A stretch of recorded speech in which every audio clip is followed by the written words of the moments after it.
And James. We don't know what number podcast this one is. It's gonna begin with a 2. 20-something, for sure.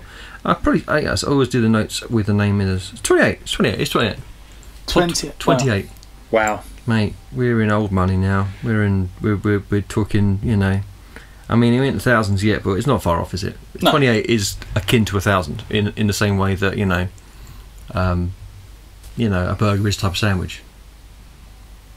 Explain. No. Okay. I have nothing more. Oh, wait a minute. I've already panned it separately. We are now going to open our respective lagers. What we doing? Oh, no, actually, it's Hobgoblin. This is beer. These are beers. Okay, you ready? 3, 2, 1. That should have been a nice pan on that. Hopefully you got like a little crispy. These are cold and very hobgoblin. Hobgoblin. I like hobgoblin. I'm such an old man. Although if they want to, we just blatantly advertised them. So I think if they want to send us any, who's the brewer? Is it Witchwood? Witch something, isn't it? It is Witchwood. It's Witchwood. Yeah. I like Witchwood beers and ales. I am an old man and I like their shit. and they're cheap too. They're nice, cheapy. I mean, they're cheap, tasty, good sitting, good session beer. You can sit down. You can have a sip. You can just go.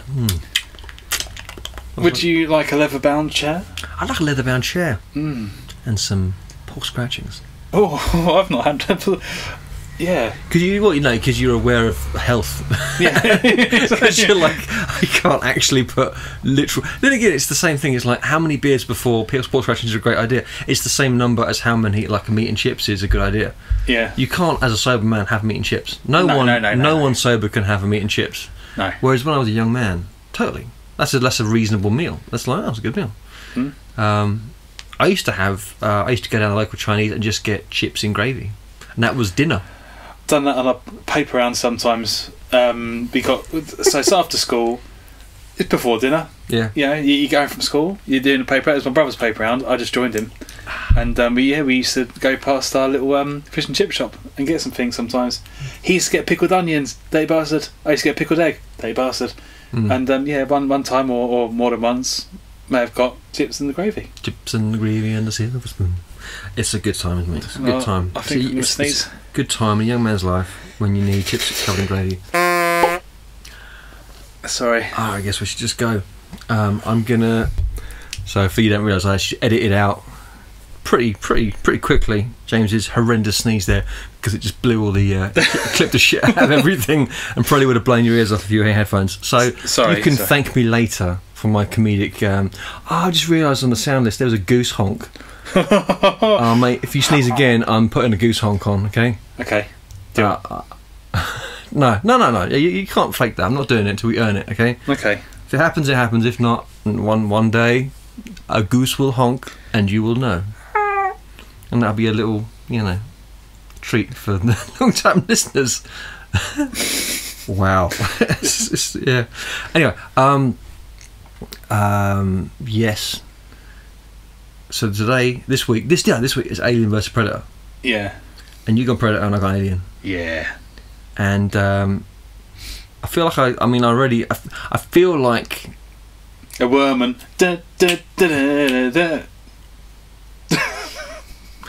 I saw a meme the other day, and it was a picture of Shania Twain, and it was was it God Damn You Ozempic, and it was a photo of her in 2019 doing a live show.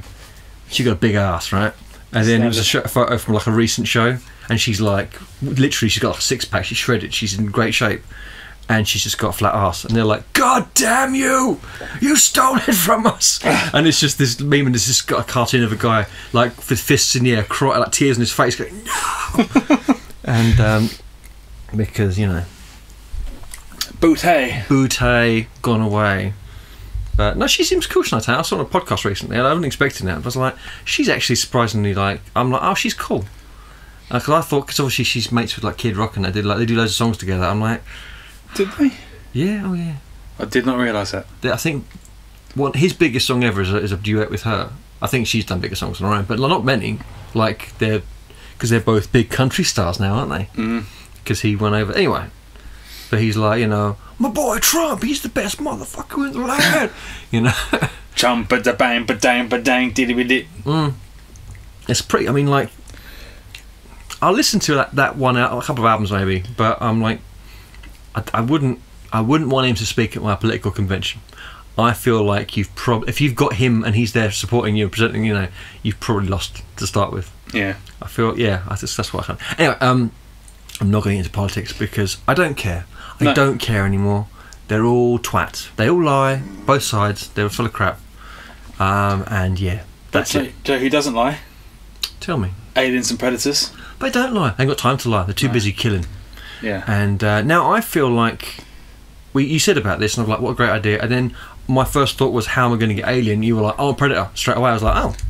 And I was surprised because I thought the richer history would be Alien, to be honest. But I really like Predator. I love Predators. I love Predators too. But anyway, I'll get into it. Yeah. I was pretty happy with it though. Yeah. And the thing is, weirdly, the research I did, I'm like, I know all this. I'm like, I know a lot of it because I don't know. I think I might have read a book like about Geiger, and I might have read a book about the making of the Civic 9 one because I've also I'm kind of a big bloody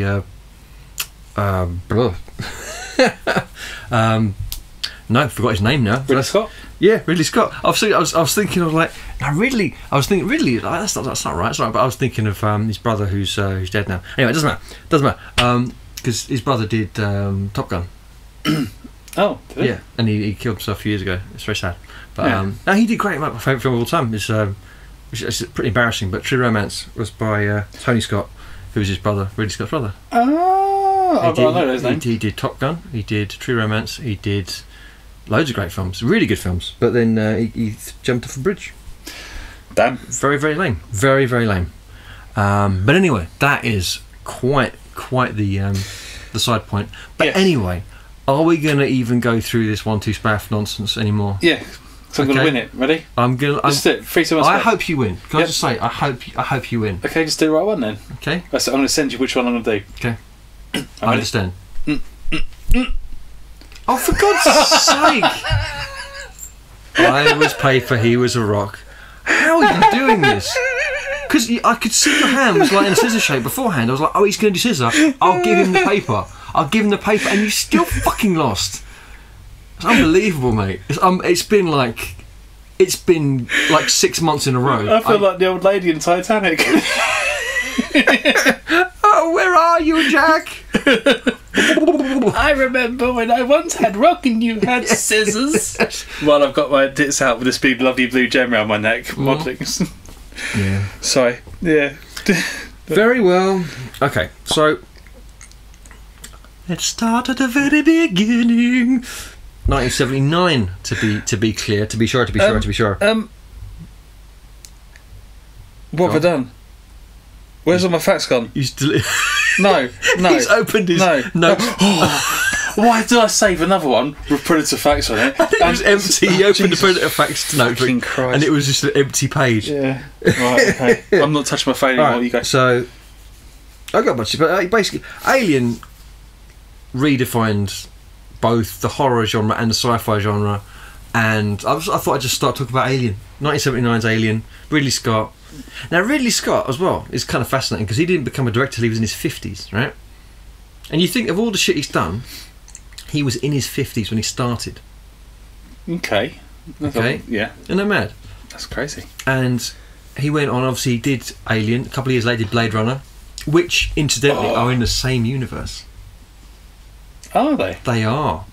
There are loads of little. He put loads of little things in, like in background scenes. A lot of the same readout screens, the same computer terminals are in Blade Runner, and the what's it called? I've forgotten what it's called. What's the company called? Wayland Yutani. Wayland Yutani? Yeah. So that company is shown in a few background scenes in Blade Runner, but that's by the by. But that actually does touch a later point anyway. But the fact that you had the optimism of Star Trek which is like, the future's going to be great. It's going to be so good because humanity will lose all its bullshit and will grow the fuck up, right? And I always like Star Trek for that. And Star Wars is basically fantasy. It's a fantasy sort of sci-fi. It's Buck Rogers in space. It's that sort of thing. It's but like I've always felt like Star Trek's like. I mean, Star Wars fans are like this, but I always felt like Star Wars is the fantasy thing, and Star Trek's a bit more grown up because. And it can be nerdier because it's more technical and more grown up, but that's kind of how it works out, right? But like, Star Wars is like, I've got space swords and wizards and good and dark side and all that stuff, whereas you've got a bit more nuance in Star Trek. But it's, again, you've got optimism and then you've got fantasy, and then all of a sudden they've got Alien and it's like realistic. You've got the realism and it's gritty and you're a fucking mining vessel in space. It's, and it's just before Red Dwarf, so you knew what I was thinking. Yeah, it's the same thing. That was 88, so 9 years later. I could do Red Dwarf 1 week. I know so much about Red Dwarf. I could totally do Red Dwarf 1 week. I'll be happy about that. Okay. Yeah. All right. Pick another. I can't think of an equivalent. There's nothing like Red Dwarf. No, there really isn't. I'll pick something else that I like. Then do something completely different. I could do Edge Point would just be a different series and all the facts they're making off. Yeah, Mr. Flibbles, very unhappy. Anyway, don't go. So 79. Yeah. You've got Ridley Scott. He's got this script, but the thing is, there's loads of sci-fi films at the time because Star Wars is there. So Star Wars is hot shit. 77 that comes out. 2 years later, 79. You've got Alien. Now Alien, he's like, I don't want it just to look like fucking Star Wars, and now I don't want to get. I've got a whole point on H.R. Geiger, but Geiger was the big dealie, and. So Ridley Scott, he's in this. He goes into this waiting room. He's done a few films at this point. He goes through and he's like, okay, I want to. And he sees one of these. He's waiting in the waiting room and he sees all these, these waiting room big books they have, like art books and stuff. And he goes through and he sees H.R. Geiger's Necronomicon. Yeah. Which was used, that was the name was used by the Book of the Dead in Sam Raimi's Evil Dead series films. But anyway, and other things too. Necronomicon is like not unique to him, but H.R. Geiger was that was his book, which is out in the early 70s, and he was. I won't get into Geiger shit, but then he saw that and he's like straight away, this is different. But then he went through and he said, I want this to look dirty and gritty and realistic, and the way it's shot is like almost like a documentary. It's like it's just following these people around. And the thing that was so novel and interesting about that was that you've got like all the things happening in that film. If you watch that film with the premise that, okay, so nowadays you watch that film, you know who the fuck Sigourney Weaver is, right? But in 1979, no one knew who the fuck Sigourney Weaver was. No one knew that. They knew who the rest of the cast were. They knew who fucking Ian Hurt... John Hurt. Bloody hell. I was thinking of Ian Holm because he's... but they knew who Ian Holm was because spoiler, we've just watched... we've both recently watched the new Alien film, Romulus, who, spoiler alert, Ian Holm does make an appearance. But Ian Holm, again, he's a famous British thesp, just like John Hurt, and but the scary, what's his name? I'm doing this all off memory, but my brain for names is very bad today. But Tom Skerritt, yeah, Tom Skerritt is he's the main guy. He's like the proper fella. He's the action hero. And actually, when Ridley Scott's making Alien, he told the rest of the crew, because they all read the script. They know that at the end of the film, you've just got Ripley. Ripley's the only one left, right? But in the film, he's like, I don't want anyone to know that. So he tells the rest of the crew, he's like, don't hang out with her.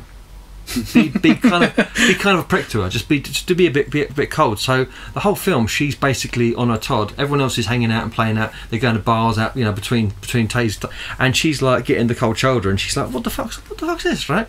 So there's this animosity, and if you watch the film knowing all this stuff, knowing that she's the new one, she's not hot shit, she's not any of this stuff, and you see all these, like Tom Skerritt again, he's like, and he was in Top Gun later on with Ridley's brother, but he was the big name. And if you saw an action film or a horror film, whatever, and he's in it, you think, oh, he's going to be the lead, right?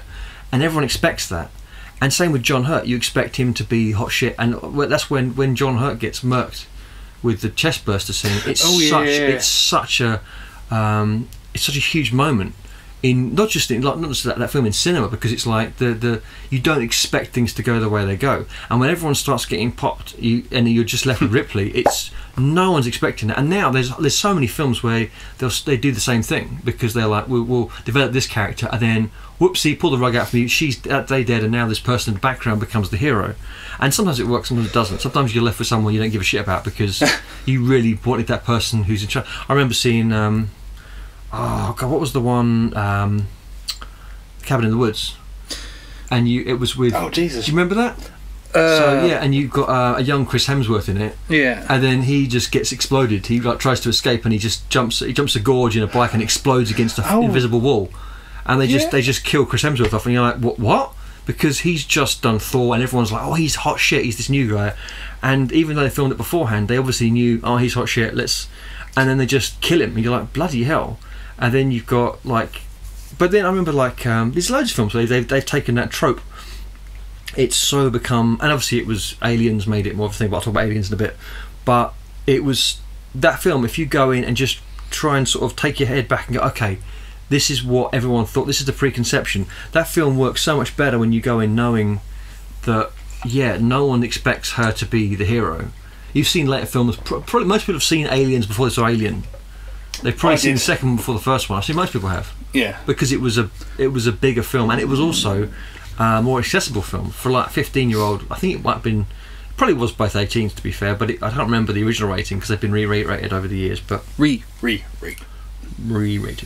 But anyway, Alien 1979 was a huge film, and I feel like, I tell you what, Alien Romulus, the big thing I loved about that film was it was almost like they almost ignored Aliens, because it's set before then. Yeah. It's set before Aliens, and it's like set 20 years after Alien, and it's like 50 years before Aliens, and it's like a direct sequel, and I fucking loved it. I loved the shit out of that film. Loved it, everything about it. I was like, this is great.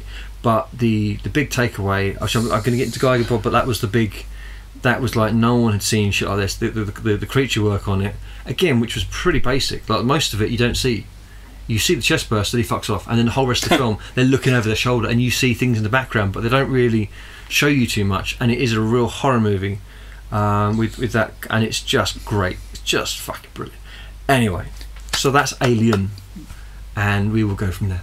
Lovely. Tell me about Predator. Oh, who's this Predator guy? Come on, tell me. So Predator was releasing. He needs to go to a dentist like me. You got like big old fucking incisors. Predator was released in 1987 to a fairly lukewarm reception from critics. The movie-going public loved it almost instantly through, and over time it has earned a place in the 80s action classics, which I think is true. I bloody love that film. I fucking love it. I think I put it up there. There's probably like 10 or 12 perfect movies. There's no fat on that film. No. Every scene in it, from the fucking, you know, the like, you son of a bitch, and they kind of like, they do that sort of, the flex handhold, the shake. Yeah. They got shake each other's hands, and like, there's veins popping out. Peak Arnie, love it.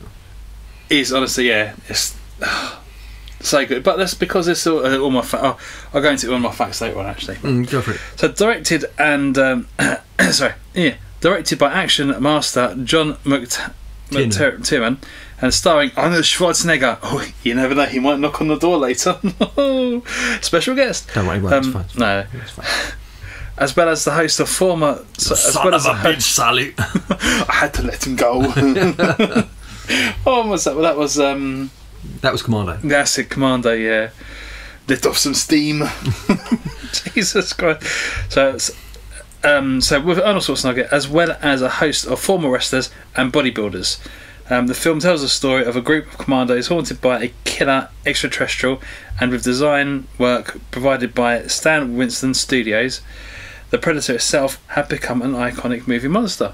So as in then, when you were saying about big arms and big handshakes and grunty grunt, it's because half of them were bodybuilders and wrestlers. So, Jesus. But did you know, do the starting of the film, they're all in a helicopter. So do you know that wasn't the real starting? That wasn't the real starting, was it? The start of the movie was originally very different. Oh, tell me. So the film starts off with a team of commandos on board of a helicopter, cracking wires and listening to Long Tall Sally by Little Richards. Originally, though, director John McTiernan. Thank you. Planned something different. He wanted the team to arrive to the jungle not by helicopter, but via a team halo jump. Oh, cool. Now, if like me, you don't know what a halo jump was, In Mission Impossible films. is a high altitude. Jesus Christ. Altitude. High altitude, low oxygen jumps are well known around the world. They're said to be amongst the most thrilling kinds of jumps that skydivers can make. Typically, they're reserved for military operations and trainings. So, yeah, big fucking jump. Anyway, so they're supposed to be doing a halo jump. What did I get to?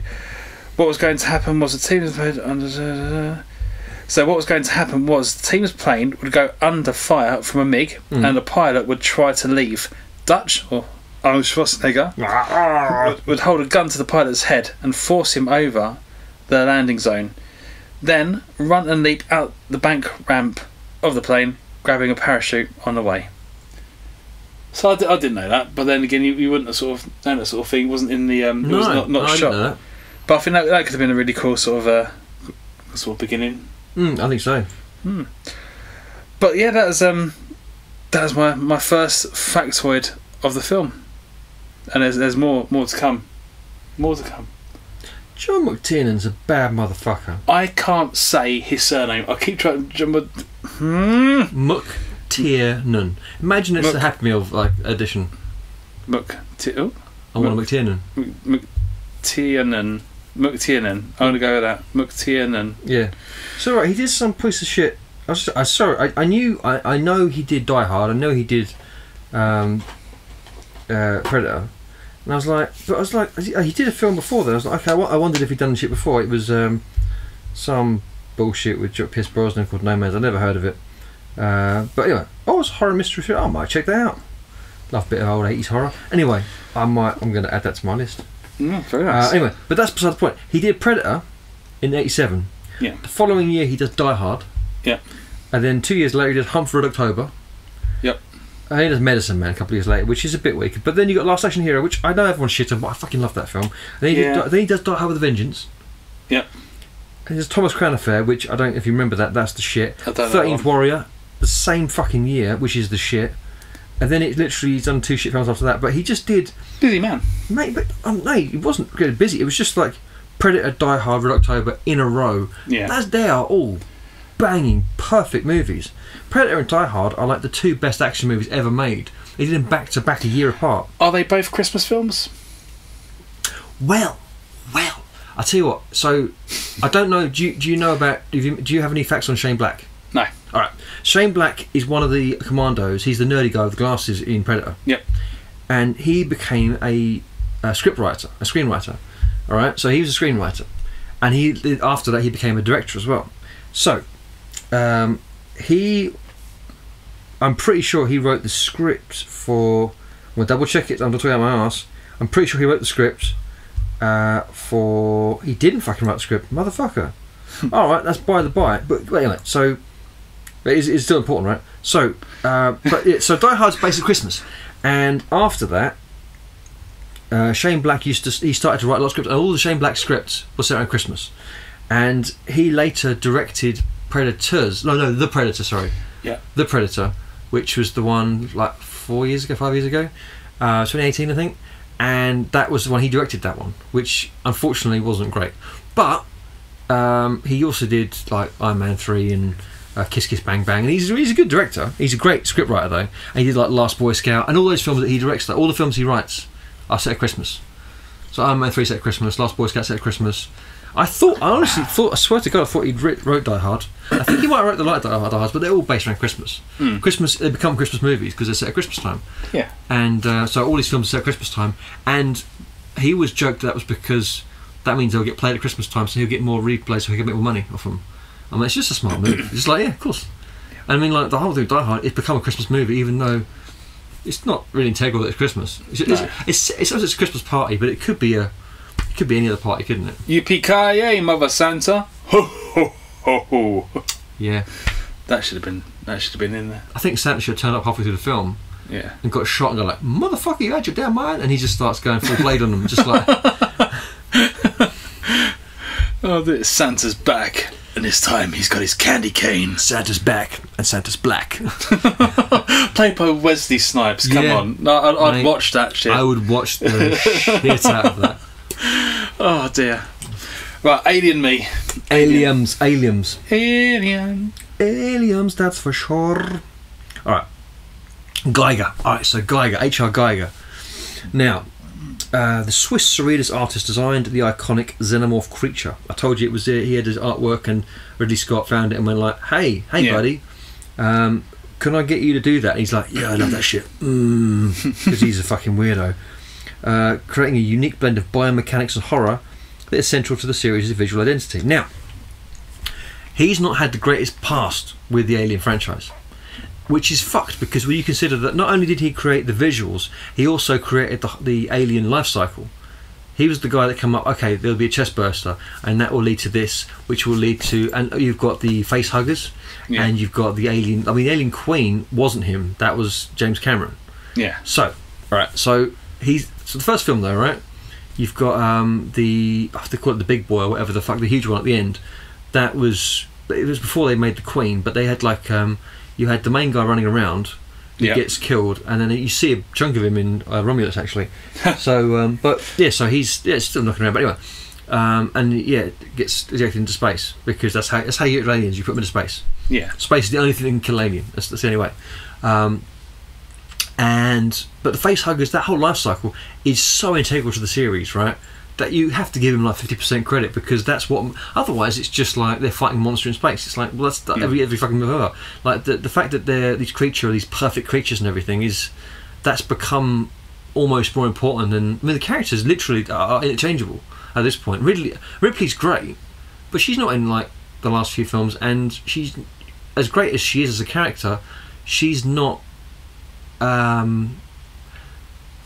I don't know if she's almost like a co-lead with the alien, like the alien's almost the bigger star of the film.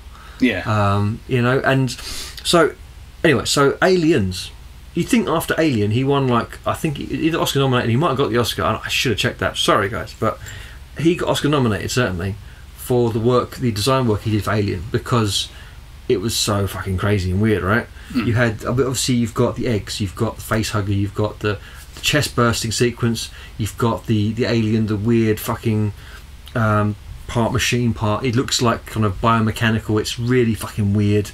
His artwork at the time, I mean, when he started in his local village, he had like a little art house, and he'd just have all these paintings and stuff in it. People would spit as they walked past. They were so disgusted with him, because he'd always have weird. You look at his stuff, right? It's covered in dicks. There's dicks and vaginas everywhere. It's really, really hypersexualized. Like, there's just dicks sticking out of everything. I mean, the whole thing. I mean, like, you think they have these giant, big phallic heads, and they shoot these giant penisy things out of their mouths, right? Helms. Yeah, and there's loads of weird apertures and vagina-y things, and like everything is the eggs.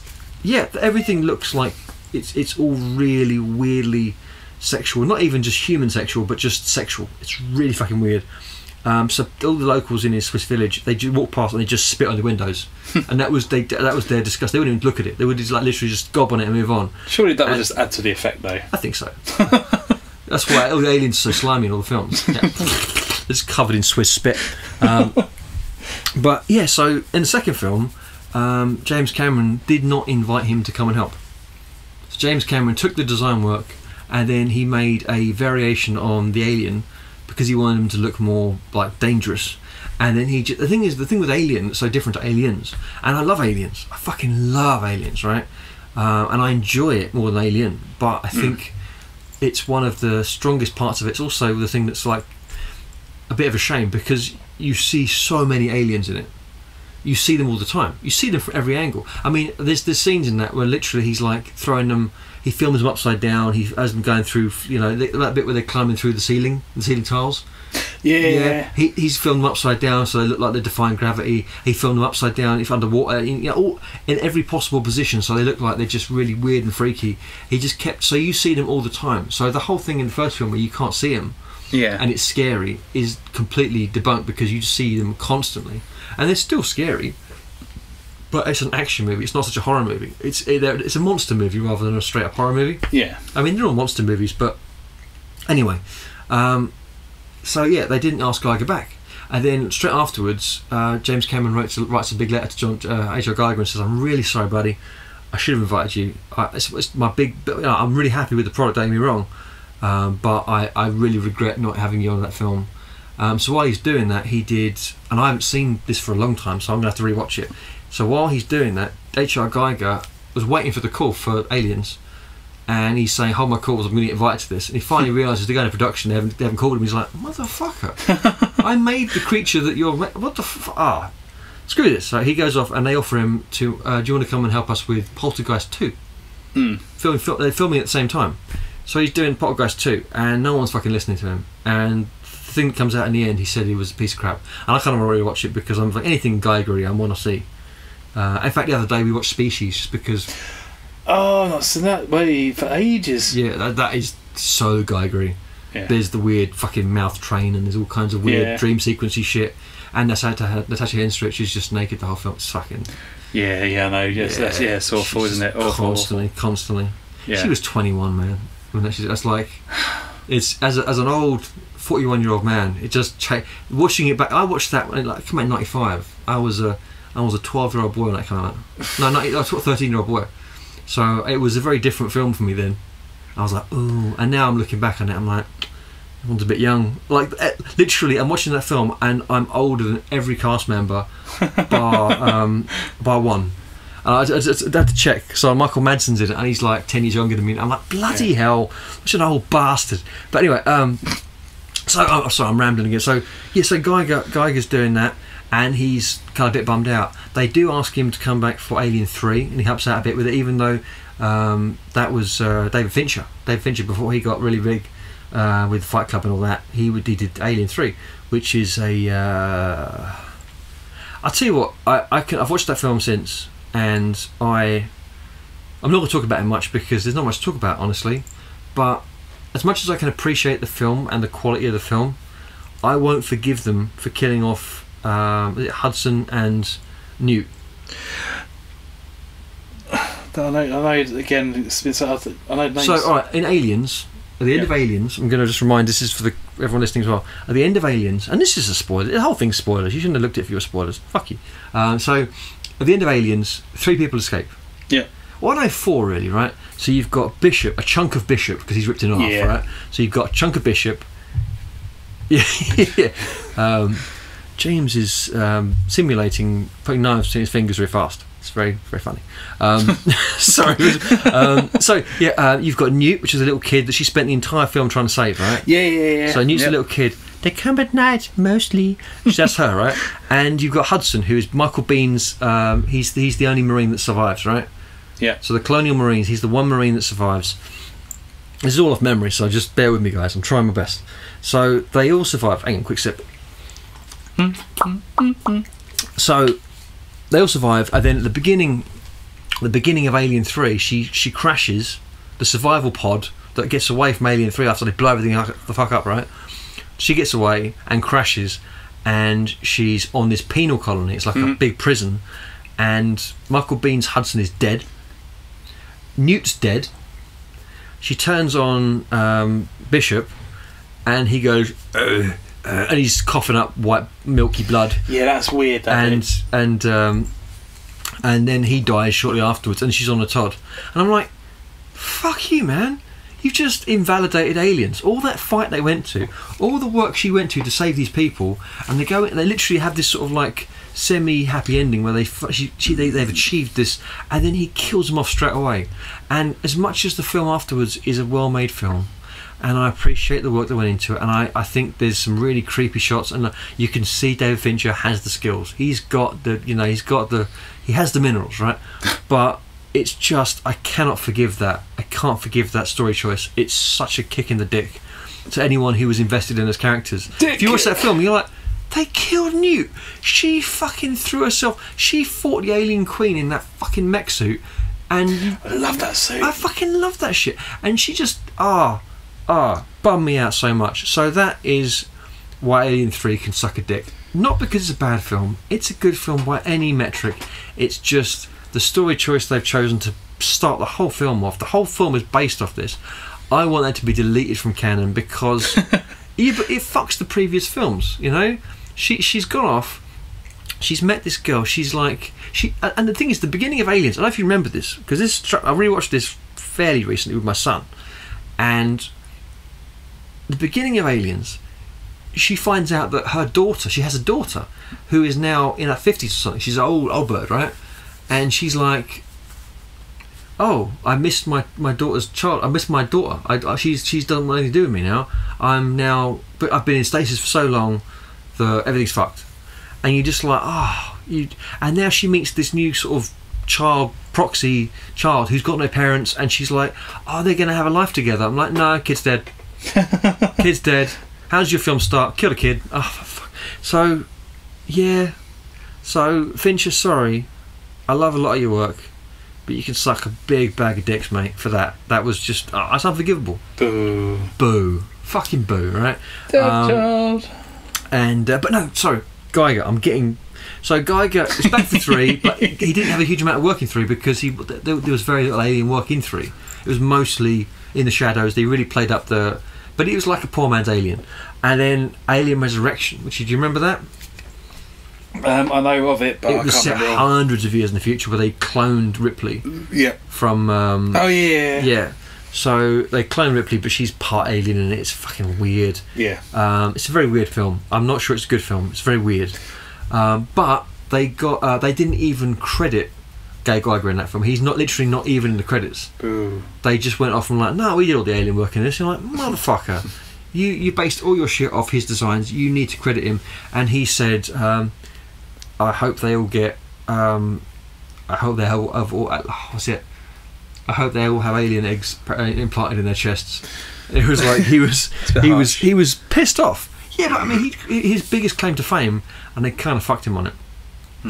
And but anyway, Geiger, weird guy, died in 2014, and did a bunch of things. He did a bunch of different like design work on various films. At one point, he was asked to design a Batmobile, which, if you look on it, if you Google H.R. Geiger Batmobile, it looks like a fucking stapler. It's very weird. They didn't go with it. I think that was for Batman Forever, might have been, but it was one of these like designs. They were trying to get a lot of these big high concept artists to design things.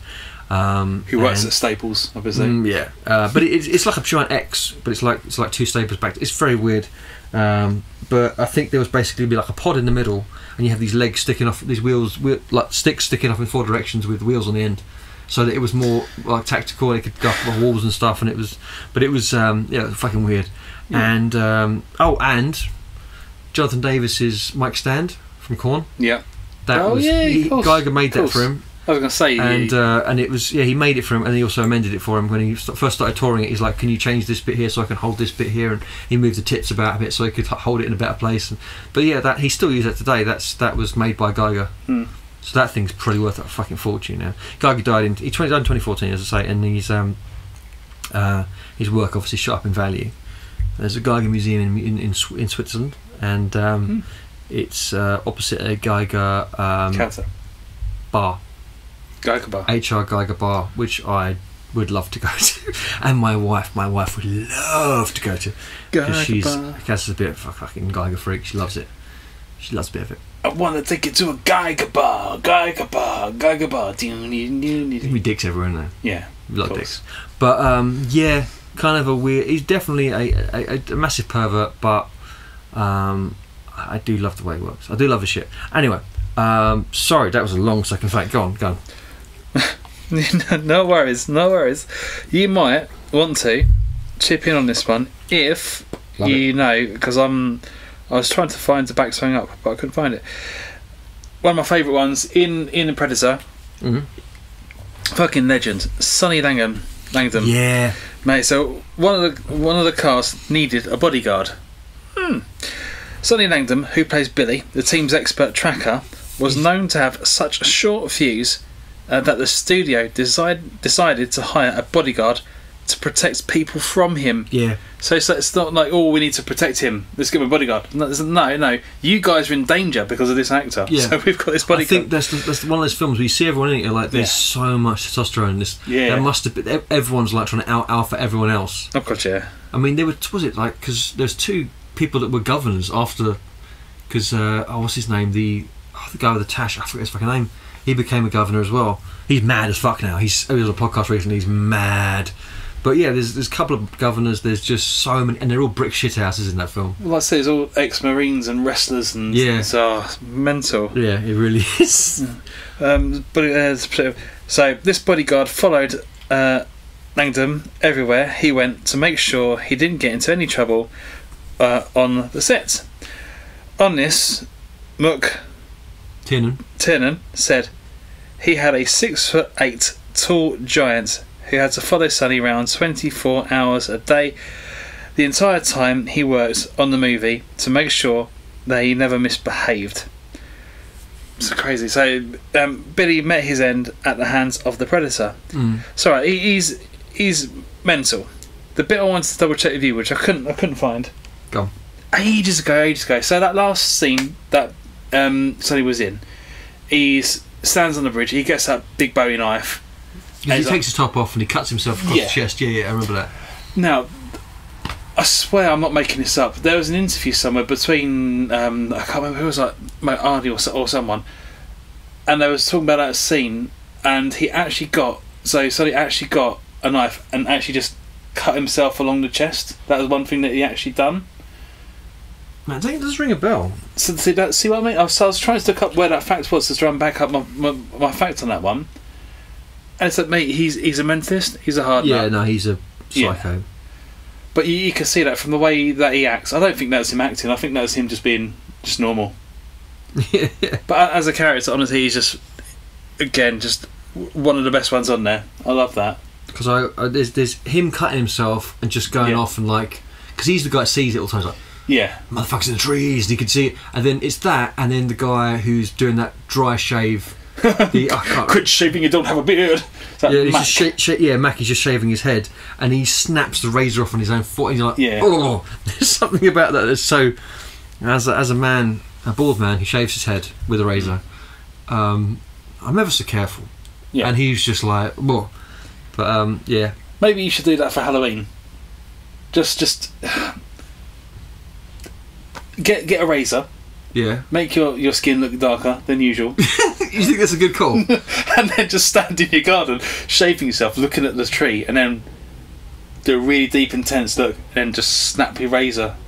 And I don't think most people would get that. I don't think they'd notice the razor. I think the blackface would probably distract them. I'd go, actually, that's a bit of a naughty costume you got there for Halloween. Like, don't you get it? It's like, I don't need to get it, mate. You don't do blackface. No. It's in the being human bylaws. Yeah. I think. I think I won't do that. No. Okay. But thank you for trying to get me arrested or cancelled or something. You fuck. I just think it's a scene that should be recreated, and then obviously we just need the right person to be able to do it. I'd love to do it if we did like a music video for some song, and I was like, just like randomly in the background, and just snap. I wouldn't mind that. That'd be fun. I suppose you can be yourself though. We won't have to do it. Yeah. I'd love to. We're just like waiting to play a song, and I randomly just like I'm just shaving my head. I'm just looking in the corner of the room, and I snap a razor for it. There's something out there. Cuts the window. No, there's Jeremy the cat scratching at the door. It's like, Toshio. Toshio now. So we were at a gig the other day, and I went to this. We were in a. It was in a sort of shopping centre, and I went up to the sort of communal, public toilets. I went to the toilets, and I went up there, and I had a slash. I come out, the ladies are still in the ladies, and I'm waiting out the front, and there's a ceiling door which is left open. It's just an open hatch. I look up there, and it's like just blackness. No. So I'm looking at it going like, that's a bit creepy. And there's people coming around the corner. I decide to just look freaked out and just stare. So I'm just staring at. And I'm just basically like sort of petrified, and I'm just staring, fixated, and I can feel them looking at me and looking up at looking at me, looking up and looking at, and they're walking by, and they just look, and they were all talking before they got there, and they all were like all uneasy, and they all just shut the fuck up, and they were looking at me, like I could just feel them like the eyes looking up, and they just all went off and just like, what the fuck was that? So they could hear them whispering around the corner, but they proper freaked them out. I'm like, that's all. That's the moment you need a razor. And like a noise box. Like, why did Toshio go meow? I don't know, because he's a pussy. Did he have a cat? There was a cat in the film, I'm sure. Yeah, there was a black cat, and he killed his cat, but he made meow noises. Yeah. It's Japan. They don't need to make sense. No. It is scary. Yeah. A little dead boy going meow is really scary.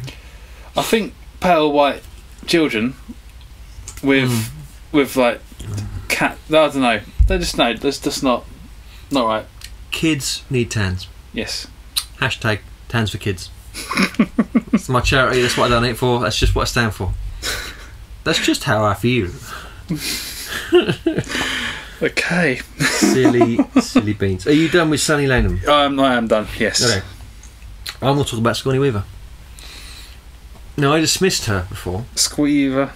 But Ellen Ripley is a hugely important character. So, as much as the Alien franchise is about aliens, the first many films are dedicated to her interactions with them, which by the end are getting pretty. It's like this poor girl cannot get away from these fucking creatures. At some points, I think she's gonna try and kiss an alien.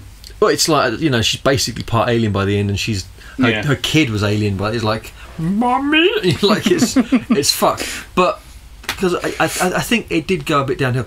James just broke his leg. I don't know why he did that. I click. No, that wasn't a click, mate. I felt that through the floorboards. That was. I'm not even sure I have floorboards in this house. But anyway, beside the point. You broke your leg. Sorry. It's horrible. But no, Ellen Ripley. She's obviously in the first film, bad motherfucker. And it's one of the situations where you see someone going through it and they step up and they're like, fuck this shit. And the second film, she becomes a full-on action hero. And she's never. And the big thing that's different about her to most other women in films, she never screams. She's not screaming in her film. She is the hardest person there in almost every scene she's in. And you know, the fact is that she starts and she's walking around those like little pants, and she's not shy, she's not embarrassed, she's not demure, she's not kissing ass, she's not flirting. She never flirts with anyone. She never has in any of those films. I mean, there's a slight soupçon of a possible frisson, those French words, with Michael Bean's Hudson, right? You kind of feel like, oh, they're going to bang. They're going to bang. Which is even worse because he dies. And you think, oh man, she never got a piece. She deserved a piece. She's beaten an alien queen and an alien big boy in the previous film. She's been in stasis. She's like, you know, just her and a cat. And she's just like, I'm a crazy cat lady, fighting aliens, saving the human race. She wants some D, that's all. And I just feel like she deserved it. She's earned it. And then they take Hudson away. Fuck you, man. One scene, I've just killed an alien. Goes through the door. Oh, aliens may be so hot and wet. I'm so horny from all the alien fighting. But because they all look like dicks. Yeah, but no, David Fincher, fuck you, man. You just denied her the D. And then you threw her in a giant furnace. Actually, mate, yeah, no, you. But anyway, she's a bad motherfucker, and she became the ipso facto heroine, and I mean, like, you think just in quite often in media, when there's a kind of a successful female character shown in that she's undeniably a bad motherfucker. She's strong. She doesn't really have any. She's not unrealistic. She's not like superhuman. She's not like Arnie. No. She's very human, but she's just, get away from her, you bitch. And she's still feminine, and she's what a brilliant example. And this is like, obviously this is 1979, and then Aliens was 86, probably filmed in 85. And you know, it was at a time. And you can see in other films at the time, you know, there are other women doing other stuff.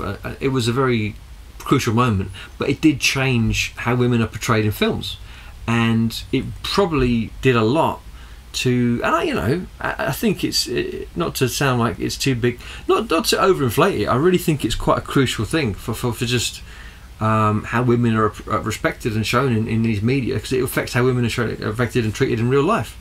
But it was crucially, she was not. There was no asterisk over her, the fact that she was a hero.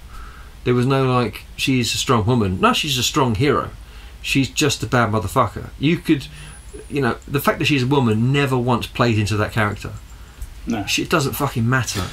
She like she never goes like, I need these men to protect me. She gets under. I mean, like in Aliens, she gets treated like a piece of shit a few times, presumably because she's a woman. And she gets times when you feel like they're gonna fuck around. It doesn't help as well. It doesn't hurt as well that like Sigourney Weaver's, she's a big bitch. She's like 6. She's over 6 foot. She's got to be. She's very tall. She's very tall. She towers over that fucking Paul Reiser, a piece of shit in that film. What was his name in that film? Fuck that guy. I mean, Paul Reiser's a funny guy, but like in Aliens, what's his name? He might be up with like King Joffrey as the worst piece of shit in any film ever. Joffrey's a prick, but Paul Reiser's, what's his name? Burke. What a piece of shit. Hicks. It wasn't Hudson. Hudson was Private Hudson's Bill Paxton. Sorry, I've been referring to Michael Bean's character as Hudson. It was Hicks. He was Hicks. Hicks survived and then was killed in Alien 3. It began with H though, so we're good. I know. Well, there's lots of them, but obviously, but also, I mean, Aliens as well. You got to give James Cameron. He knows how to build strong women into films, right? You look at all of his films. He always has strong women. He's got Sarah Connor, and then in the next series of films, he's taking Ellen Ripley and making her a full-on action hero. And then you've got old Zoe Saldana in she's clearly the baddest motherfucker in the Avatar movies, right? He's very good at making women hard asses. And then fucking I think it was True Lies. He's Jamie Lee Curtis. Yeah. Makes her a bad motherfucker as well. By the end of that film, she is just as hard as Arnie. And she does that sexy dance in the underwear and Yeah. Jamie Lee. She's crazy, but she's JLC. But yeah. Strong. Anyway, I've rambled enough. Crack on, my son. So I've got a long one. Oh, and enough about me. Let's look at my facts. We all know about James. We all know that, James. Oh no. You can't joke about the thing you don't want to talk about, right? I didn't. I'm going on to my long facts. I can see your long fact. You're resting on a cushion. I see your points. But my pants are up. I can see they're up. Oh, I see your point. Oh, but my trousers are up. I saw that today. Actually, that's why it's so fresh in my memory. Oh dear. So, stop saying so. The cast went through some rigorous training to make the team more believable as a trained unit. So McTiernan, that's Irish, isn't it? McTiernan. It is now. McTiernan. Arranged for the actors playing the commandos to be given military training. The military advisor called Gary Goldman was brought in, and McTiernan told him, "These guys look like ballerians." Ballerines.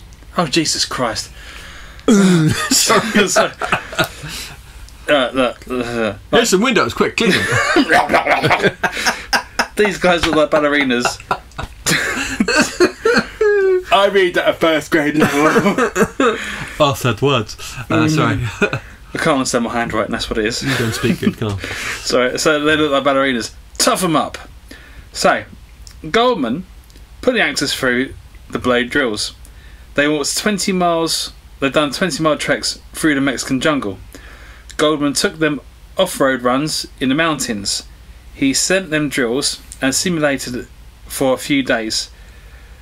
George Chavez told a story where, in the middle of training, he laid down to rest in the middle of the jungle trek, and when he sat up, he was covered in hundreds of ants that started biting him. He went into shock and ran through the jungle, ripping his clothes off. Jesse Ventura already had military training from his time in the Navy SEALs, and he said, I'll put it in this way, I wouldn't want to go into real with these guys, but I'd rarely do a film with them.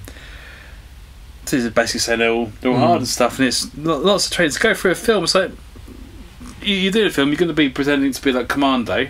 Yeah. So let's do you put through some proper training. So Jesus Christ, I don't want to walk 20 miles through a Mexican jungle trek and, and get covered in green ants that are going to nip at me. I like the fact that is in the middle of training he just lay down to rest in the middle of the jungle, as you do. Then he sat up and he's covered in hundreds of ants that started biting him. That's just bad luck. That's what happened in the cartoon. Yeah. Yeah, so that's my longer facts when I can't understand how to read the word ballerinas. There you go. I read that in my practice run as well. I've done that right. I don't know why I went. It's because I've had 3/4 of a can of hobgoblin. That's why. So that's strong, but yeah. I know. I'm trying to make some sort of excuse to make me stop sounding too much of a puss bag. But that's me. I'm going to talk about spin-offs, and it does touch upon. Sorry, my hand. It does touch upon your boys, right? Go on. So. You're doing it now. So. Yeah, but I'm doing it for dramatic effect, and I'm doing it on purpose. Okay, cool. So. So yeah, basically the franchise for Alien has expanded far beyond the original premise. Now, obviously, there's been quite a few movies in the first place. I was going to say, try and guess off. So Alien, Aliens, Alien 3, Alien Resurrection, Prometheus, Covenant, Alien Covenant even, and obviously Alien Romulus. And then you've got, but that's the straight up films about Alien. But then you've got Alien vs Predator 1 and 2. Alien, I watched the second one, which I heard reviews were good in the second Alien vs Predator, because the first one was kind of cack, but it was fine.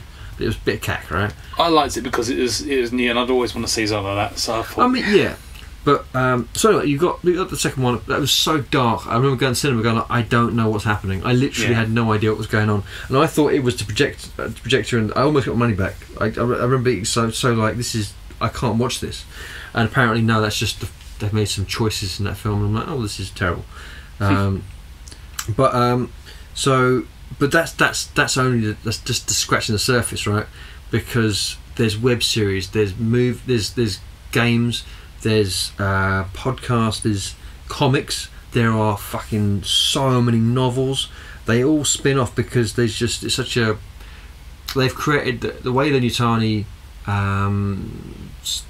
you know, the fact that it expanded into all these planets around space, and it's like, this is the human future. So there's just so many, and also these things, like some of the characters are sort of not necessarily connected. So you can have these little macrocosm, like a little story on this planet over here, and then like films like Alien, Covenant, and Prometheus, they fill in some of the backstory as well. So there's lots of shoot-offs of that. But like just listing off like the so yeah, it's Alien vs Predator Requiem, and then you've got Prometheus, Alien Covenant, Alien Romulus, which is called an interquel. It's not a sequel; it's an interquel because it goes in between the originals. And there's loads of short films. They've made loads of little short films that are tied to the franchise, although they're not canon. So you've got Alien Specimen, Alien Night Shift, Alien Ore, Alien Harvest, Alien Alone. Alien Earth is a new TV series. It's a spin-off that's set before any of this stuff. I didn't know any of those ones. It's coming out next year. Same guy who made Fargo is making it. Alien Isolation was both a web series and it was tied to the game which came out. You've got fuckloads of video games.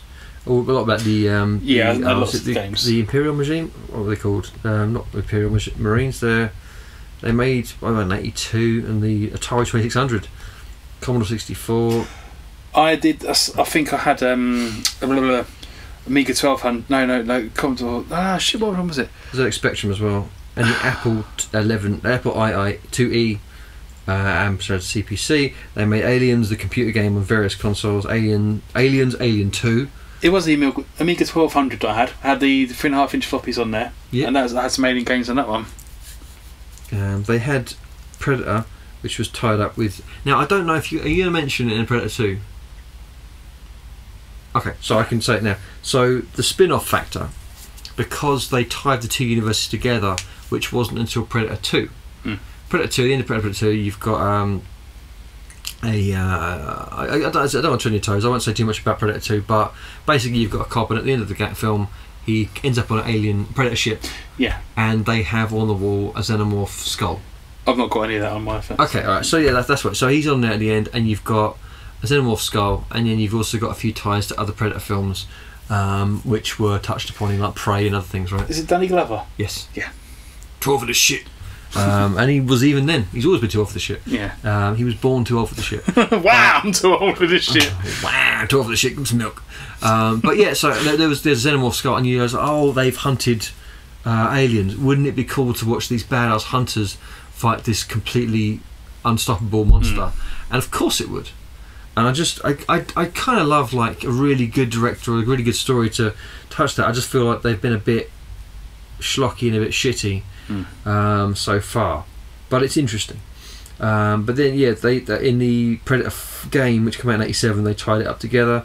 Aliens in 1990, they redid it as an arcade game. Predator 2 had aliens in it. Predator 2 the game, Alien 3 the game, Alien vs Predator, which was a game in '93, way before the films were made. Yeah. Which was came out on the SNES. I was going to say, I think that's we used to. My brother used to rent out games at Super Nintendo SNES. We had a Game Boy game called Alien vs Predator: The Last of His Clan. Ooh. Alien 3 The Gun, which would come out as arcade with a gun, so you're just shooting aliens, and it had very little to do with the game. Alien vs Predator again came out in the arcade, completely different game, even though the same name. It came out in the Atari Jaguar. Alien Trilogy they re-released them all on PlayStation. Had that? Yep, I had that. Aliens Online, which was the first time you could play online with people, which was in 1998. Alien vs Predator, spelt rather than VS, it was versus, the full word. Completely different game again. Yeah. Alien Resurrection spin-off game in 2000, dog shit apparently. Aliens Thanatos Encounter, no idea. Game Boy Color, fucking never heard that before. Alien vs Predator 2, but again, still before the first film came out. Alien vs Predator 2 Primal Hunt spin-off again. Alien vs Predator Extinction. Aliens Unleashed. Had this Extinction one. Aliens vs Predator again, but that came out on a mobile phone in 2004. Predator, it featured aliens, 2004. Alien vs Predator again, mobile phone, different game. Alien Predator Concrete Jungle features aliens, PlayStation 2 2005. Alien vs Predator 3D, mobile phone game. Aliens Extermination, I remember that one, that was an arcade game. Alien vs Predator Requiem, spin-off of the film, PlayStation Portable, dog shit game. AVP Pred Alien Builder and Game, never heard of it, it's an online game, fuck off, whatever. AVP VU, online game, who knows. AVPR Combat Evolved. Alien vs Predator 2 2D Requiem, fucking hell, mobile phone game. CR Alien vs Predator, which was an arcade game. Predator the Duel, Alien vs Predator, which came out on the PC, PS3 and Xbox 360 in 2010, we're up to now. Predator or Prey features aliens.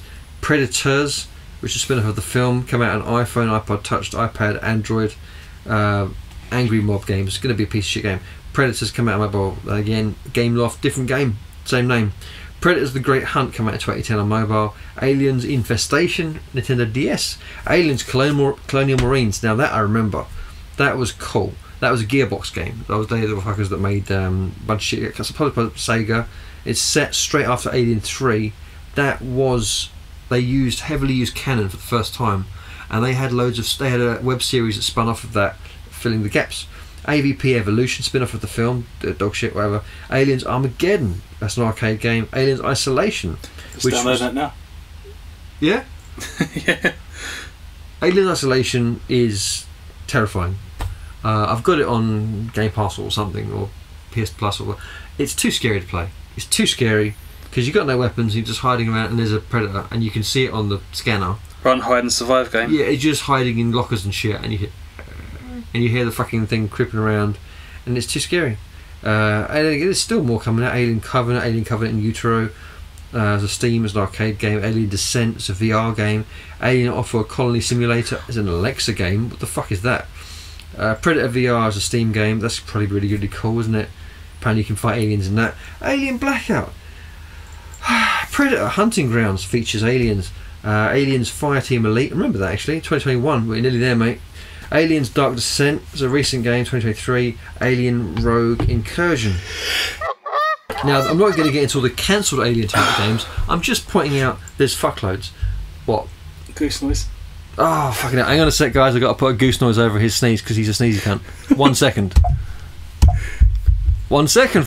Do you like to wear hats? Yeah. But your hats, they look a bit empty. Oh no. What if your hat had its own hat? Wow. Hat? Here at Hat Hats, we have all kinds of hats for hats. You could put a baseball cap on top of a big, tall, posh hat. Ooh. You could put flowers on another hat with a hat on top of that hat. What about my fedora? You could put a hat on a fedora.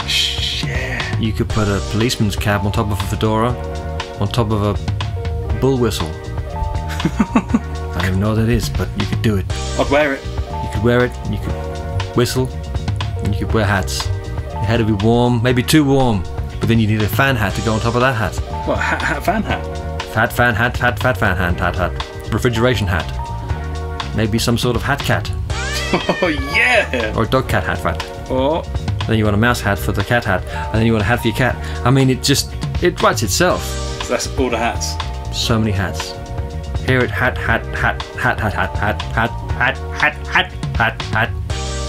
You can have hats for your hats. I'm sold. I'll buy it. Hats. Take my money. Okay, you've now been goosed. And I'm not even going to get into the literally hundreds of novels, books. While I did the goose noise, he downloaded a Predator countdown app. So now you've got to do a fake Arnold Schwarzenegger laugh while I run away and you set up a thermonuclear explosion. That is actually really cool. I'm so getting that. Fuck me. The Predator's gonna explode. Blurb, flurb, blurb, blink, flurb, blink, flurb. Oh yeah, I missed the laugh, sorry. Oh, getting my full giggle on. Fucking hell. So yeah, novels, and there's actually Marvel have an entire comic line for the last 20 years of comics in the Alien universe. Damn. This has been a fucking revenue stream for these fuckers, and don't even want to get started all the Pez. Have they actually got Pez? Mate, exactly, think about it, right? Genius. It writes itself. It just spaff out Pez at you, rather than the weird dicks they had coming out in the films. But there we go. Franchise AF, mate. And that's where it touches upon your boys. The Predators. The Predators. Go on, tell me. So you know your aliens, they're all made up, aren't they? What? All your alien stuff, it's all... What do you mean made up? He really said he done pictures from his canonical book and then... It's all... Oh, yeah, come on. Yeah. The Predator point of view is actually based on science fact. Oh my lord, really? Lordy. Sweet jeebus. Some of the most memorable images from the Predator are the point of view shots of the alien. It sees by identifying heat signals. According to scientists, the Predator point of view is very similar to how the snake sees his prey. To pull it off, fuck me, if a snake would see things like that, and then the snake has a big... Yeah. Right, what was it? To pull it off, they tried real heat vision cameras, but the camera card only stretched 4 feet from the van. Also, because the ambient temperature in Mexico was 90 degrees Fahrenheit, the actors were the same temperature as the background and couldn't be seen on heat vision. They tried spraying trees with ice water and making the actors stand by a fire, but that didn't work. In the end, the effect was created by using multiple layers of cameras at once and the use of expensive digital effects. Money for the latter wasn't in the budget, so McTiernan had to... Boy. I know, I'm doing good now. Had to plead to Joel Silver to pay for it, which he did. Thank you, Joel. Thank you, Joel. Yeah. Are you doing the time now? Goddamn right. So we've both got Predator timers on our phones. Oh dear. Can you start it? I don't know. Just press the actual... What's that middle one do? Oh no. Oh no. Oh, resetting. Oh no. Oh, I know. Maybe you've got to read the instructions for it. I don't know. So Predator point of view. Fact. Made from real predators. You've got Predators actually documentary originally. Yeah. McTiernan actually no, I'm lying, I'm sorry. I'm sorry. Oh, mate, you disappoint me. Disappoint me, Neo. Don't set your timer off. Oh. That's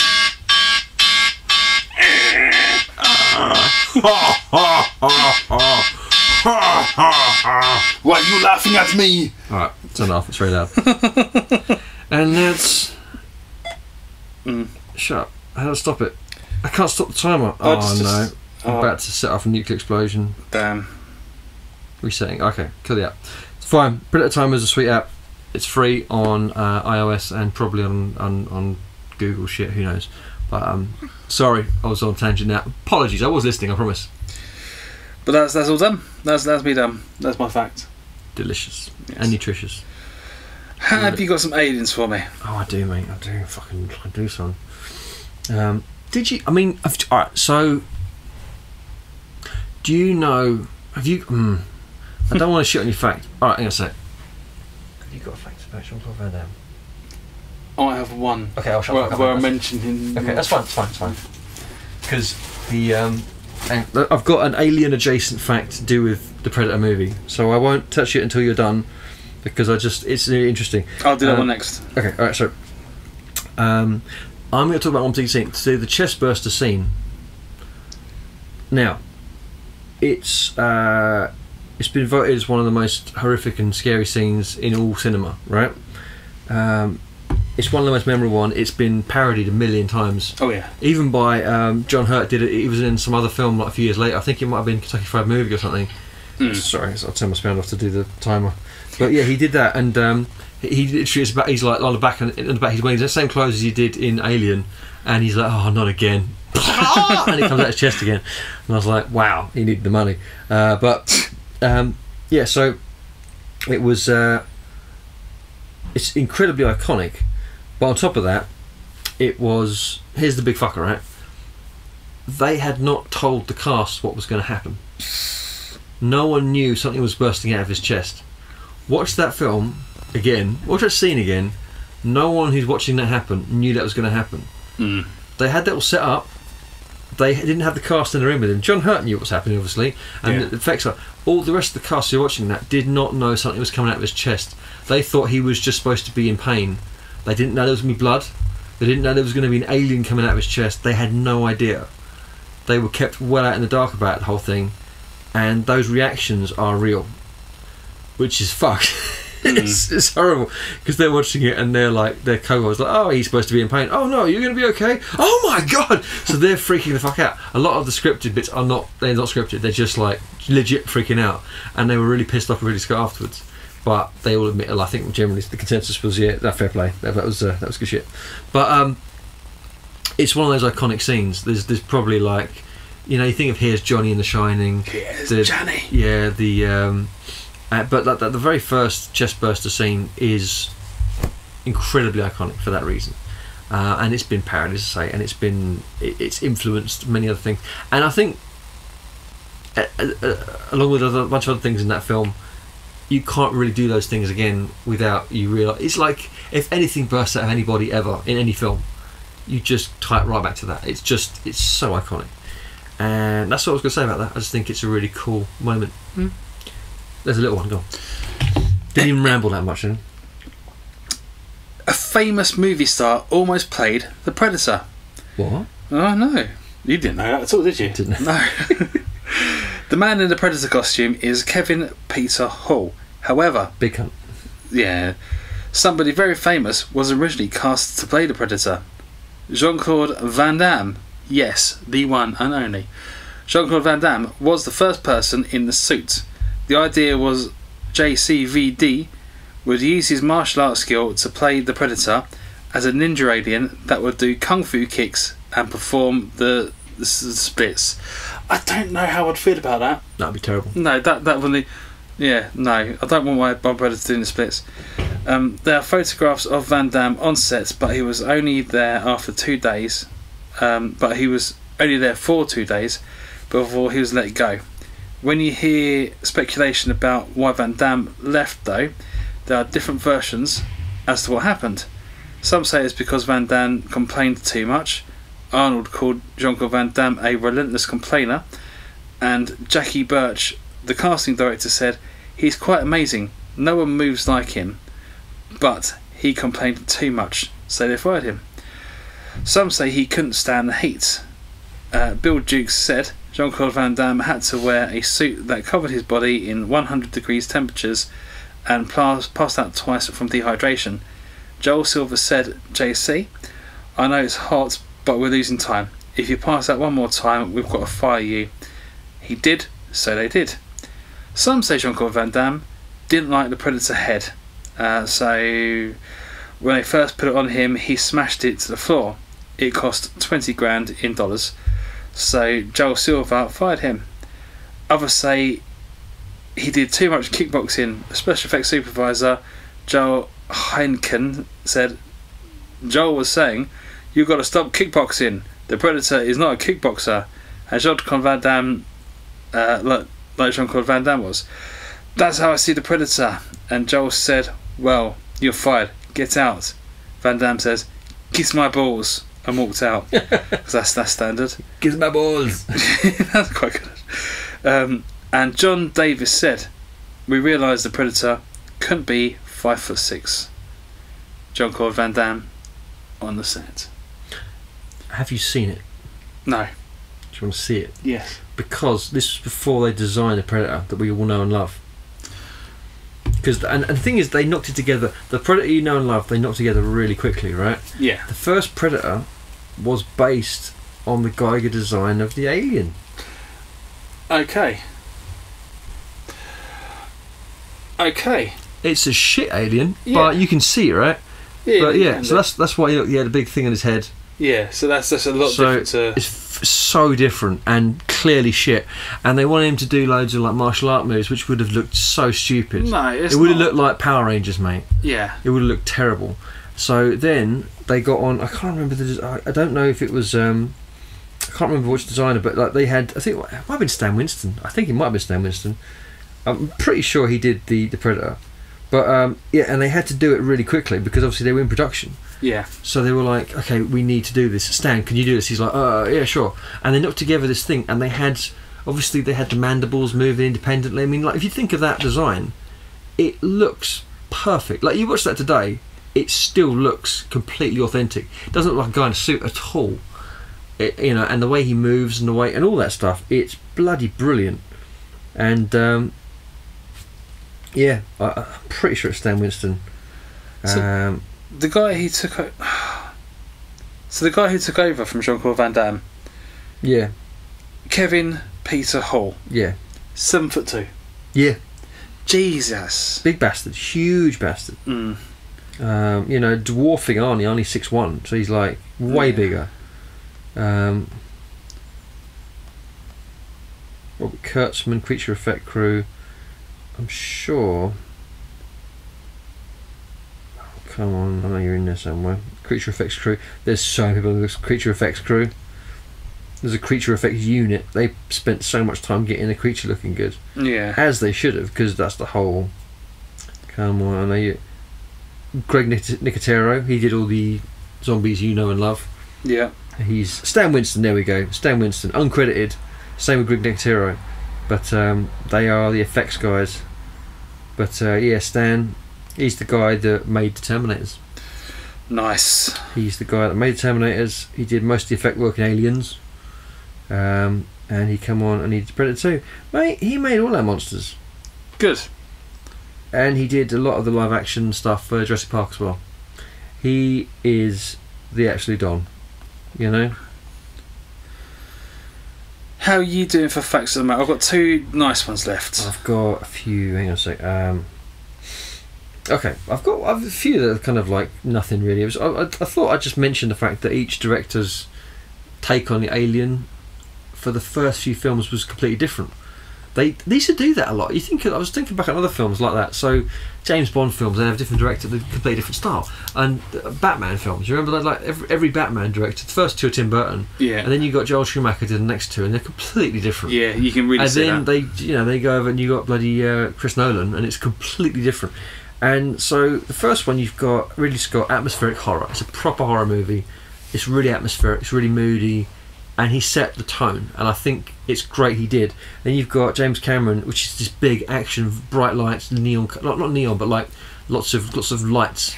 It was very dark in the first film, and it's a completely different style. David Fincher is like really dark, really nihilistic, really moody. Everything's doom, and there's no hope, and the whole thing is such a depressing film. It's so oppressive. It's not bad because it is. It's just damn. And then Jean-Pierre Jeunet, who did Resurrection, is mental. That film, it looks like nothing else. It doesn't look like any other film, and it doesn't look anything like. And some of the scenes in that, I always remember the underwater bit where they're swimming underwater and the aliens swimming towards them. And you remember they fire like a underwater grenade. It looks amazing. That was '97, but the effect work on that film was great. As mental as that film was, I don't necessarily love the film, but the stuff that looks in that was kind of really cool. But then after that, I love the look of Prometheus, but I don't think it's as iconic as other ones. But it looks, everything's so clean, because it's not all shagged out. You mean the Prometheus is supposed to be the actual, the best ship that humanity can make at that time, and the way it moves is really cool. And same with Covenant. It looks more futuristic-y, but the design work in it, the aliens in it, you see how they all ties back. They have to make it sync up a little bit with the later films. And I think, again, I didn't sort of really realise we've never seen, until Prometheus, all the aliens you've seen they look the way they look because they've bonded with human DNA. So the fact that they've got arms and legs and hands and fingers and stuff is because they're part human. Every alien you see is part human, because that they were not part human, the ones you see in Prometheus. That's why they're big tentacly weird fucks. And then you see the first one at the end of Prometheus, which is like starting to look humanish. It looks familiar. It looks like some of the aliens we see in the later films, which, because it's, even though it seems more modern, it's actually set before them. And then those ones go on to get picked up by the Nostromo in Alien, and then later on in Aliens you see the same ones, which are a little bit different, and then it's a little bit different in Alien 3, and they change. But the fact that the style changes so much is kind of cool, but they all sort of have the same roots. That was all. Another ramble, sorry. Didn't really add anything to that one, but that's cool. Go on, sorry, go. Cool. Where have I put it? The first film changed quite a lot from the original screenplay, having written the screenplay. The first film changed quite a lot since the original screenplay, having written the screenplay. The Thomases had to go through several drafts and make a lot of changes based on the studio requests. The scripts weren't originally called Predator, it was called Hunter. The name was changed to Predator because it was a US TV series at the time called Hunter. The original script focused on a band of alien hunters. Over time, this changed to being one alien. And the film originally featured a Native American soldier as the lead. This character eventually evolved into Billy. So, some things changed, but the core idea of the film always remained. Jim Thomas said the original the original concept was always what it would be like to be hunted by a dilettante hunter from another planet, the way we hunt big game in Africa. What's the most dangerous creature? Man. And what's the most dangerous man? Combat soldiers. Fair play. War. What is it good for? Killing fucking predators. Yeah. Right. Cool. I've got one nice one left. Okay, I'm going to combine a few because I think actually a lot of mine touch on the same shit. I was going to talk about the themes. the themes. So that's the thing. The directorial style changed quite a bit, but what they've held on to, most of them at least, are there's central themes of evolution, and the idea, certainly with the prequels, Prometheus and Alien Covenant, they look at the origin of humanity, creation, existence, the unknown, the idea of where these things come from and how tied we are to them. We always felt like it was just some alien species, and then you realise actually no, they're the thing that we're so scared of, this weird, completely alien creature, is undeniably a little bit human-esque, even though, and obviously all the penises. But then you've got the themes, or the philosophical themes of AI. Every time there's a fucking AI in those films, they always betray them, always. And then even the thing with Bishop, he doesn't betray them, but you'll constantly think he's gonna. You don't trust the AI. The whole film, if she knew 100% Bishop was trustworthy, that'd be such an easier film, because he's constantly that motherfucker's gonna betray me, because of was it Rook, Ian Holmes' Rook in the first film fucks her over, and then later on you've got if you've seen Romulus, you can see the idea of the corporation and how they're tied to it. Weyland-Yutani, the corporation that runs through it, corporate greed, how humanity's been sort of homogenized and is devalued in business interests. Always take precedent over, and you don't really understand why. And they touch upon why they are so interested in getting these aliens in Romulus. That's why I was so impressed with that film, because it makes perfect sense. Because all these times they're always trying, in Aliens, they're trying to get those embryos, they're trying to get them back, aren't they? They're trying to get the fucking aliens. In Nostromo, they go out and so it's sort of fascinating why, but the idea that there's this corporation that is just across the whole universe, all of humanity is tied to this big, huge, ultra corporation. And given that the world is getting sort of run more and more by these you've got Microsoft and Google and a few other big companies that run the show across the board, really, and they're only getting bigger and more powerful. They're only getting more value and TikTok. Yeah, mate. So the idea of AI and how dangerous it is, and how AI can devalue humanity, how it always it might choose to sacrifice humans for. So this is always the thing, and they talk about Asimov's laws. You can't ever harm a human. Yeah. But and they show them as being smarter and more powerful, and it's these things are sort of, years later you see the Boston Dynamic videos of all these machines doing this crazy shit, and you see AI getting more and more powerful, and we've seen we use the shit out of AI pictures for our podcast, for a figure, and it's just that you see that coming in leaps and bounds, and you're like, should I be worried? But so there's sort of those themes. There's also, as I say, the idea of reproduction and bioengineering and the dangers of that. It's sort of there's lots of a theme it touches upon, and I think there's lots of things that I reckon people talk about today, and you would be fucking hard pressed to not reference some of these films when you're talking about bioengineering. I remember it getting referenced. Remember that? Was it Dolly the sheep? They cloned that sheep. Yeah. They were talking about aliens in that film. And I remember, not in the film. When it happened in the news, it was this is what happens when we fuck with nature. And it's they fuck with nature, and they fuck with evolution, reproduction, and these creatures are the absolute epitome of what happens when something just gets very, very good at this thing. It's and then it got more philosophical later on with Aliens and Covenant, and the idea of the engineers, these precursors, these creatures that had come to Earth all these years ago, and it's kind of it's interesting. I love all that shit. That opening scene of Prometheus, do you remember that? Where the engineer is in over the waterfall, and he smashes some black goo onto himself, and it just sort of dissolves him, and he falls into the water. And it's sort of the idea is, I think think it's very vague because it just shows you years later, but I think it's supposed to be ancient Earth, and it was the precursor of humanity. That was like, it kind of got into the water, and obviously we know life on this planet came from the seas. So I don't know, it's the idea of ancient aliens, or there's I can't remember the scientific idea of where like life on Earth came from somewhere else.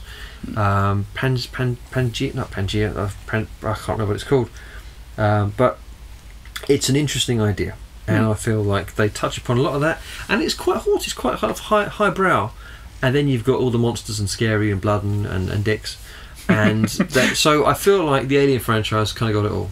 It's kind of great, and I kind of love it. So I think I might end on that. There are a few little side bollocks, but I think I've talked about the practical effects loads. I've talked about the realism of the series,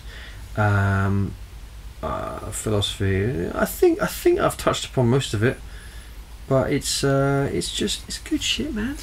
It's good shit. None of the films are bad. I mean, like, no. I can't really say that. There's some that are better than others. I don't really want to watch Alien 3 and Resurrection again, but literally any of those films I would watch the fuck out of. And the ones that got criticised the most, Prometheus got shit on, and I fucking loved that film. I need to watch that one fully, because I remember I've tried watching it a few times, but I've not actually got through it all. I tell you what, old David, the android in that, and those two films, having David and those Fassbender, he's so good. He's so good at it. He's such a scary, not protagonist, because he's by some argument those films are like a little franchise, and I wanted to see what happened next, but they didn't do it because I think Prometheus, Covenant didn't do it as well. Covenant's a great film. And you know, like there was some critique of humans just doing dumb shit, which they were saying in those films, but I'm like, humans can't do dumb shit, and the humans are sort of they're settlers in the Covenant, so they're not like these super smart scientists. And I mean, I was a bit annoyed in Prometheus because they find an alien ship, and they're just like, I wonder what this is, and they're putting their heads in shit, and you're like, you morons. But they're in spacesuits, so they kind of think they're safe. Yeah. But of course, it's not going to keep you safe. But then, not from an alien. Not from. Well, it was like that weird black goo, and it kind of it ate through the suit, and I mean, fuck. Yeah, scary shit, man. Good stuff though, dude. I love it all. Anyway, I will leave it there. So you want to put your last thing on? I'll do my last thing. Go on, tell me. Oh, we're now officially a Dogcast as well. Oh yeah, Dogford's come over here. He's fresh out the bath. He's had banana conditioner on, so he smells all fresh and nice. He's all clean. He smells like a banana. Creating the Predator. The finishing touches in creating the Predator were as follows: the head was separate to the main costume and had 9 servo monitors that moved the mandibles and cheeks. Kevin Peter Hull was able to operate it himself with his own jaw. The Predator's green blood. Really, that's cool. I know, right? I'd love one of them. I'll look into it, man. The Predator's green blood, which we see glowing on the leaves after Max shoots it with Old Painless, which is the name of his gun, is a liquid from the inside of a glow stick. Great effects. It's so good, yeah. And the Predator makes a clicking sound, which was recorded by a voice artist calling Peter Cullen, and he took... Peter Cullen? Yeah. The voice of Optimus Prime? So yeah. I did not know that. Yeah, I didn't... Oh, mate. It wasn't until I looked up I didn't realise that was Optimus Peter Prime. Cullen made the Predator noise. I did not know that. Fucking... Is there anything that guy can't do? And he took the inspiration from the noise crabs make, because he thought the Predator looked a bit crab-like. That's it. Yeah, I can see that. Yeah. But that's it. Glow sticks and crabs. Glow sticks and crabs. That's the name of our podcast. Glow sticks and crabs is a great name for podcast. Yeah. But actually, it's Alien vs Predators. Yeah, I know. Unfortunately. But I'll put AVP : glow sticks and crabs. Yeah. Okay, that's explained. If you couldn't work it out till now, that's why. So yeah, that's why you should always listen to the end. Yeah. Have a wonderful week. Thank you. We'll be back next week, and I'll talk about Red Dwarf, and you'll talk about something and Red Dwarf next week. Exciting times. Nipples tingling. Have a wonderful week. Love you all. Night. Bye bye. Love you. Bye. Breakdown cover for everything. Do you have a car? Do you have a motorbike? What about a camel? With any breakdown cover, we will cover any vehicle or mode of transport. Brum. Are you on your way to work for that important business meeting that you've got all those deadlines when suddenly the dolphin that you're riding into work breaks down? At any breakdown, we are on the case. With the complimentary replacement dolphin or closest equivalent, we will get you back on your travels while we fix your dolphin. Maybe give it a fish. So, get back on driving seat and take control of your work and shit. And with every breakdown cover... Sorry, I made a mistake. I meant to say, with any breakdown cover. Perhaps don't take a dolphin to work next time. That's just stupid.